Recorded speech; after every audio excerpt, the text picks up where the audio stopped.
شكرا يا ربي شكرا، هديت قلبي شكرا يا رب. السلام عليكم ورحمة الله وبركاته. النهاردة رجعنا لكم نقدم لكم وصفة. الوصفة دي إن شاء الله تحوز إعجابكم.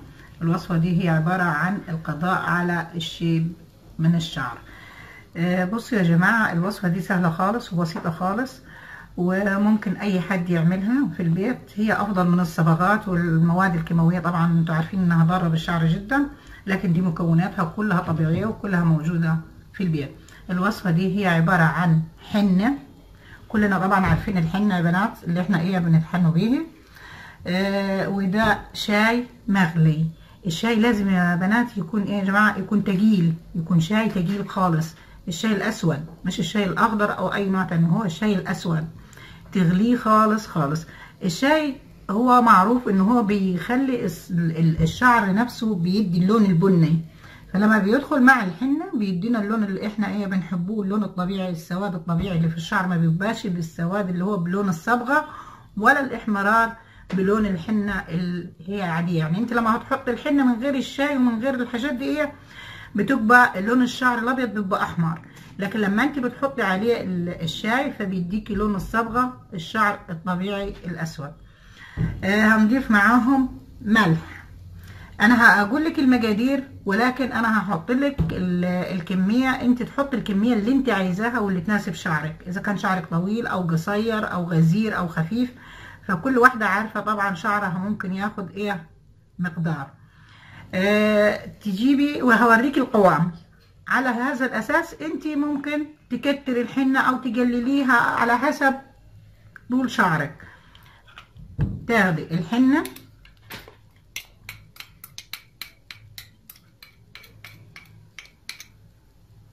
تضيفي معاها ملح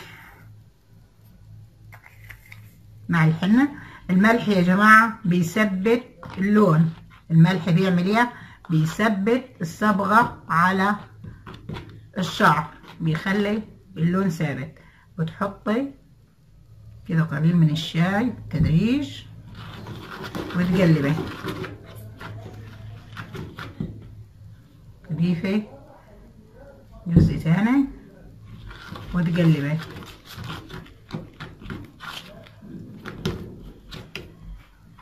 كل ما تحتاجي هتحطي.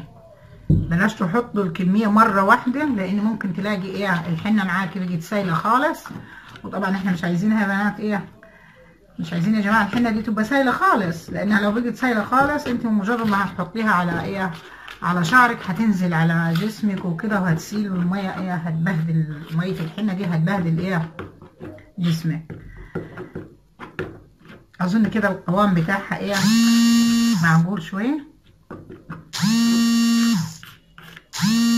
بعد ما انت مزجتيها كويس خالص بتسيبي الحنة دي وتكوني عاملاها من بالليل، بتسيبيها لحد تاني يوم الصبح علشان تتخمر.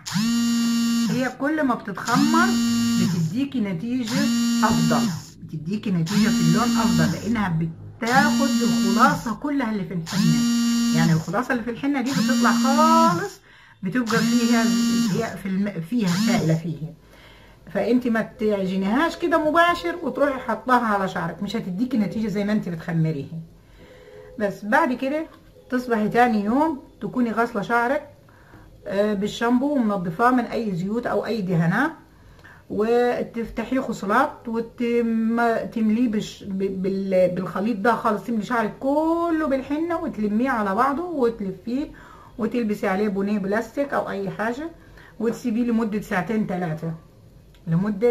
ثلاثة.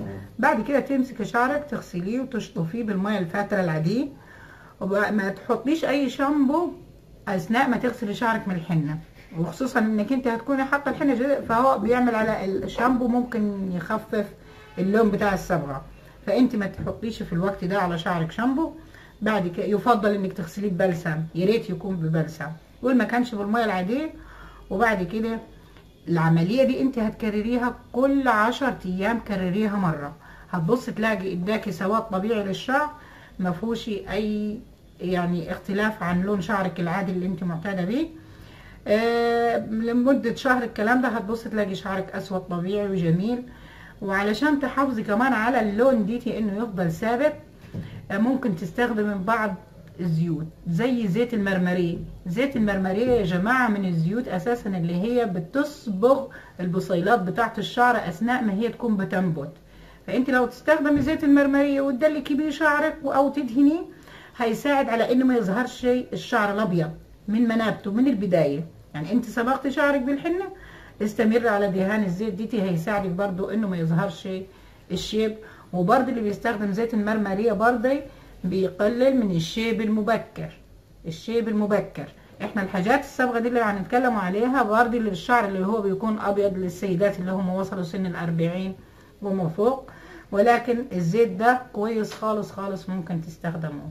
والوصفة يا بنات اظن سهلة وبسيطة وموجودة في كل بيت، واتمنى انها تكون حازت اعجابكم.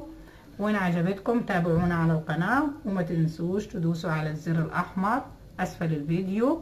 واستودعكم الرحمن، والسلام عليكم ورحمة الله وبركاته. شكرا يا ربي شكرا، هديت قلبي شكرا، شكرا يا رب.